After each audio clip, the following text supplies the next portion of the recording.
రాష్ట్రంలో 29,000 fair price షాపులు ఉండగా ఈ బియ్యం సరఫరా చేయడానికి వైఎస్ఆర్సీపీ ప్రభుత్వం జగన్మోహన్ రెడ్డి గారు ముఖ్యమంత్రి అయిన తర్వాత ఒక నిర్ణయం తీసుకుని డోర్ డెలివరీ చేస్తామనే ఒక అబద్ధపు ప్రచారంతో 9,260 వ్యాన్లు కొని రాష్ట్ర ఖజానాకి దాదాపు 1,600 కోట్ల రూపాయలు ఖర్చు అయ్యే విధంగా మొబైల్ డెలివరీ యూనిట్లు వ్యాన్లని వీళ్ళు రాష్ట్ర వ్యాప్తంగా ఒక నెట్వర్క్ ఏర్పాటు చేశారు. 29,000 ఫేర్ ప్రైస్ షాపులు ప్రతి నెల 1వ తారీఖు నుంచి 15వ తారీఖు వరకు ఉదయం నుంచి సాయంత్రం వరకు తెరిచి ఉండి వినియోగదారులు ఎప్పుడు వచ్చినా వాళ్ళకి సరుకు అందించే విధంగా ఎన్నో సంవత్సరాలు జరుగుతున్న ఒక మంచి ప్రక్రియని వీళ్ళు పక్కదారి తీసుకెళ్లి వాళ్ళ స్వలాభం కోసం ఈ వ్యాన్లు తీసుకొచ్చి ఈ వ్యాన్ల ద్వారా రాష్ట్ర వ్యాప్తంగా నెట్వర్క్ ఏర్పాటు చేసుకుని బియ్యం సేకరించడం మొదలుపెట్టారు. ప్రభుత్వానికి 43 రూపాయల 40 పైసలు ఖర్చు అయ్యే ప్రతి కిలో ఖర్చు అయ్యే ఈ బియ్యాన్ని క్షేత్రస్థాయిలో వీళ్ళు 10 రూపాయలకే తీసుకుని వెళ్ళిపోవడం, చాలా చోట్ల మీరు సరైన సమయానికి రాలేదు, వ్యాన్ వెళ్ళిపోయింది కాబట్టి మీకు సరుకు ఇవ్వమని చెప్పడం, చివరికి ఎంఎల్ఎస్ పాయింట్ల దగ్గర నుంచి కూడా గోతాలు తీసుకుపోయే సందర్భాలు ఎన్నో ఉన్నాయి. అది చాలా స్పష్టంగా మనకి ఆధారాలు కూడా దొరికినాయి. ఈ విధంగా వీళ్ళు పక్కడబందీగా ఒక గ్రీన్ ఛానల్ ఏర్పాటు చేసుకుని చిత్తూరు నుంచి శ్రీకాకుళం నుంచి నేషనల్ హైవే మీద నేరుగా కాకినాడకి ఎక్కువ శాతం ఈ బియ్యం తరలించే విధంగా ఒక పక్కడబందీ కాన్స్పిరసీ చేసి వీళ్ళు చేశారు. ఆంధ్రప్రదేశ్ తీరంలో ఏ పోర్టుకి లేని విధంగా కాకినాడ పోర్టులో రైస్ ఎగుమతి జరిగింది. ప్రత్యేకంగా వీళ్ళు ఎప్పుడైతే మెడ మీద కత్తి పెట్టి కాకినాడ సీ పోర్ట్స్ లిమిటెడ్ దగ్గర నుంచి వీళ్ళు పోర్టు లాగేసుకుని ఆరోబిందోకు అప్పచెప్పారో ఆ రోజు నుంచి మీరు చూస్తే లెక్కలు ప్రతి ఒక్కరు కూడా ఆశ్చర్యం కలిగిస్తాయి. 3 ఆర్థిక సంవత్సరాల్లో, నేను 5 సంవత్సరాలు కూడా చెప్పడం లేదు, కేవలం గత 3 ఆర్థిక సంవత్సరాలు చెప్తున్నాను. గత 3 ఆర్థిక సంవత్సరాల్లో మన రాష్ట్రంలో గంగారాం పోర్టులో బియ్యం ఎగుమతి 2,20,289 మెట్రిక్ టన్నులు. కృష్ణపట్నం అధునాతమైంది, చాలా పెద్ద పోర్టు, ఇక్కడ 23,51,218. విశాఖపట్నం అన్నిటికన్నా పెద్ద పోర్టు, 38,02,000 మెట్రిక్ టన్నులు. ఇప్పుడు కాకినాడకు వస్తే లెక్కలు చెప్తే మీరే ఆశ్చర్యపోతారు. కాకినాడ పోర్టులో వీళ్ళు దుర్మార్గంగా ఈ 3 సంవత్సరాల నుంచి చేసింది 1,31,18,346 మెట్రిక్ టన్నులు. దీని విలువ ఒక్క కాకినాడదే చెప్తున్నాను. కాకినాడలో రైస్ ఎగుమతి విలువ ఈ 3 సంవత్సరాల్లో 48,537 కోట్ల రూపాయలు. అంటే ఏ స్థాయికి చేరారో చూడండి మీరు. 48,537 కోట్ల రూపాయలు వీళ్ళు అక్కడి నుంచి బియ్యం ఎగుమతి చేశారు కాకినాడ పోర్టు నుంచి. ఏ రోజైనా ఇప్పుడు నిన్న చాలా మంది హడావుడిగా ప్రెస్ కాన్ఫరెన్స్లు పెట్టారు. కన్నబాబు గారు పెట్టారు, చంద్రశేఖర్ రెడ్డి గారు పెట్టారు, వైఎస్ఆర్సీపీ నాయకులు చాలా మంది హడావుడి చేశారు. గౌరవ ఉప ముఖ్యమంత్రి గారు పవన్ కళ్యాణ్ గారు ఎందుకు కాకినాడ పోర్టుకి రావాల్సి వచ్చింది? ఈ విధంగా ప్రజలకు సంబంధించిన ఆస్తిని పూర్తి స్థాయిలో ఒక కాన్స్పిరసీ వీళ్ళు తయారు చేసుకుని దుర్వినియోగం చేసి రాష్ట్రానికి నష్టం కలిగిస్తుంటే ఇది ఏమైనా ఒక వ్యక్తి పైన మేము కక్ష కట్టామా? ఒక కుటుంబానికే మేము పరిమితం అయ్యామా? సో దీని వెనక ఎవరున్నారు? ఎంత పెద్ద కాన్స్పిరసీ జరిగిందంటే జగన్మోహన్ రెడ్డి గారి ప్రభుత్వంలో ఆయనే ముఖ్యమంత్రి, ఆయనకి తెలియకుండా జరగదు కదా. ఆరోబిందో రియాలిటీకి కాకినాడ సీ పోర్ట్స్ ఎందుకు 41% వాటా ట్రాన్స్ఫర్ చేసింది? ఏ సందర్భాల్లో చేసింది? ఏ విధంగా బెదిరించి భారతదేశంలో కార్పొరేట్ చరిత్రలో ఏనాడు జరగని విధంగా కేవీ రావు గారిని వారి కుటుంబాన్ని బెదిరించి ఏ విధంగా వీళ్ళు 41% వాటా రాయించేసుకున్నారో ఖచ్చితంగా బయటికి రావాలి. బాధ్యత లేదా జగన్మోహన్ రెడ్డి గారికి? కాకినాడ సీ పోర్ట్స్ లిమిటెడ్ కి ఆరోబిందో రియాలిటీ ఏ విధంగా దూరింది?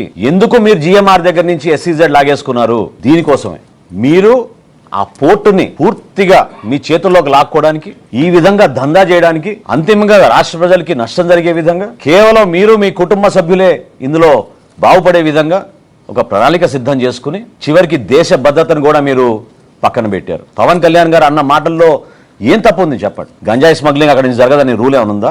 ఇతర దేశాల నుంచి మీరు వెపన్స్ తీసుకురారని రూల్ ఏమైనా ఉందా? ఎందుకు ప్రశ్నిస్తున్నాం అంటే 2,200 ఎకరాల కాకినాడ సీ పోర్ట్ లో కేవలం 20 మంది పోలీసులు పెడతారా మీరు? ఓన్లీ 20 అంటే షిఫ్ట్ కి 6. ఇదే మీరు చేపట్టిన భద్రత ఈ 5 సంవత్సరాల్లో? దీన్ని ప్రశ్నించి ఏమైపోతుంది రేపటి రోజున అక్కడ పొరపాటు జరిగితే? ఎందుకు ఉదాసీనత? ఇంత భారీ స్థాయిలో టర్న్ ఓవర్ జరుగుతున్నప్పుడు ఇతర దేశాల నుంచి ప్రతి రోజు ఏ సందర్భంలో సరే కనీసం 10 నుంచి 12 వెసల్స్ ఉంటాయి అక్కడ. 2 పోర్ట్లు కలుపుకుంటే 15 నుంచి 16 వెసల్స్ ఉంటాయి. ఎందుకు ఈ విధంగా దుర్మార్గంగా పనిగట్టుకొని కాకినాడకి చెడ్డ పేరు తీసుకొచ్చింది ఎవరు? కాకినాడని ఒక స్మగ్లింగ్ డెన్ గా మార్చింది ఎవరు? ఎందుకు మాట్లాడలేదు ఆ రోజున మీరు అందరు ప్రెస్ మీట్లు పెట్టి? ఎవరు మీ బాస్లను ప్రశ్నించినప్పుడు ఇప్పుడు అర్థమవుతుంది మీకు ఎవరు మీ బాసులు. కోర్టు లాక్కుంది ఆరోబిందోకి అసలైన బాస్ ఎవరు? గతంలో కూడా బియ్యం ఎగుమతులు జరిగినాయి, కానీ ఈ స్థాయిలో ఎప్పుడు జరగలేదు. నేను ప్రత్యేకంగా మీకు 3 సంవత్సరాల గురించి ఎందుకు చెప్పానంటే ఇది ఆరోబిందో ఆ పోర్ట్ ని టేక్ ఓవర్ చేసిన తర్వాత అసలు ఊహించని విధంగా కృష్ణపట్నంతో పోల్చుకున్న, విశాఖపట్నంతో పోల్చుకున్న 1,31,00,000 మెట్రిక్ టన్నులు కాకినాడ పోర్ట్స్ నుంచి వీళ్ళు బియ్యం ఎగుమతి చేశారంటే ఒకసారి ఆలోచించాలి. ఇందులో ఇంకొక పెద్ద కుంభకోణం ఉంది. కోవిడ్ వచ్చినప్పుడు కేంద్ర ప్రభుత్వం ప్రతి కుటుంబానికి ఉచితంగా బియ్యం సరఫరా చేయమని ఆదేశాలు జారీ చేసినప్పుడు దాదాపు 6,300 కోట్ల రూపాయలు బియ్యం వీళ్ళు లెక్కలు చూపించి ఇక్కడికి తరలించేశారు. 2020, 2021, 2022 ఈ 4 పోర్టులు కూడా నేను మీకు చెప్పిన లెక్కలు కోవిడ్ అప్పుడు జరిగిన ఎగుమతులు. లేకపోతే అసలు రైస్ ఎక్స్పోర్ట్ లేదు ఆ పోర్టుల నుంచి. ఓన్లీ కాకినాడ పోర్టు నుంచే రైస్ ఎక్స్పోర్ట్ ఉంది. మొత్తం కేంద్రీకృతం చేసి వ్యవస్థని వాళ్ళ గుప్పిట్లో పెట్టుకుని జిల్లా అధికారులు, పోలీస్ యంత్రాంగం, విజిలెన్స్ యంత్రాంగం అందరినీ వీళ్ళు పూర్తి స్థాయిలో కేవలం వాళ్ళ స్వలాభం కోసం ఉపయోగించుకున్నారు. ఎందుకు మాట్లాడలేదు ఇదే కన్నబాబు గారు, ఇదే ద్వారంపూడి చంద్రశేఖర్ రెడ్డి గారు గతంలో ఎందుకు మాట్లాడలేదు? వాళ్ళకేమున్నాయి వాటాలు అక్కడ? మానస కంపెనీకి 7 ఎకరాలు భూమి ఇవ్వలేదా పోర్టులో? మన పవన్ కళ్యాణ్ గారు చాలా స్పష్టంగా చెప్పారు, ఒక వ్యక్తి గురించి కాదు మేము మాట్లాడేది, ఇక్కడ ఈ వ్యవస్థ ప్రక్షాళన జరగాలి. పూర్తి స్థాయిలో లోతుగా పాతుకుపోయిన వ్యవస్థని ప్రక్షాళన చేయడం కోసమే చేస్తున్న ప్రయత్నం ఇది. మీడియా మిత్రులందరూ తెలుసు, పుంఖాలుగా మీరు రాస్తా ఉన్నారు. గతంలో ఎప్పుడైనా ఈ విధంగా బియ్యం సేకరణ జరిగేదా? ఒక వ్యవస్థను ఏర్పాటు చేశారు. 1000 కేసుల పైన నేను మంత్రి అయిన తర్వాత ఈ రోజున రాష్ట్ర వ్యాప్తంగా బుక్ చేశాం. సమాజం కోసం ఉపయోగపడే రైస్ మిల్లులు, ఉపాధి కల్పించే రైస్ మిల్లులు కూడా వీళ్ళు వాళ్ళ గుప్పిట్లో తెచ్చేసుకుని ఈ రైస్ స్మగ్లింగ్ చేయడానికి ఉపయోగించడం మొదలుపెట్టారు. ప్రధానమైన ఆలోచన ప్రతి ఒక్కరిలో రావాల్సింది ఏంటంటే, ఈ రోజున కాకినాడ సీ పోర్ట్ని జగన్మోహన్ రెడ్డి గారు తన చేతుల్లో లాక్కోవడానికి ఇంత దౌర్జన్యం ఎందుకు చేశారు? ఎందుకు కేవీ రావు గారి కుటుంబాన్ని ఈ విధంగా హింసించి ఇబ్బంది పెట్టి భారతదేశంలో కార్పొరేట్ చరిత్రలో ఎప్పుడు లేని విధంగా బలవంతంగా 41% వాటా బిగ్గెస్ట్ షేర్ హోల్డర్ గా మార్చారు ఆరోగ్య రియాలిటీని. ఈ రోజున దీని వెనక ఎవరున్నారో ఇప్పుడు ప్రజలకు అర్థం అవ్వాలి. ఖచ్చితంగా సమగ్రమైన విచారణ జరుగుతోంది. గౌరవ ముఖ్యమంత్రి గారు కూడా చాలా స్పష్టంగా ఆదేశించారు, ఈ స్మగ్లింగ్ మాఫియాని, రైస్ స్మగ్లింగ్ మాఫియాని ఎట్టి పరిస్థితుల్లో కూడా మనం ఈ రాష్ట్రం నుంచి తొలగించాలి. కష్టమైన పని, కానీ నిజాయితీగా నిలబడుతున్నాం, పోరాటం చేస్తున్నాం.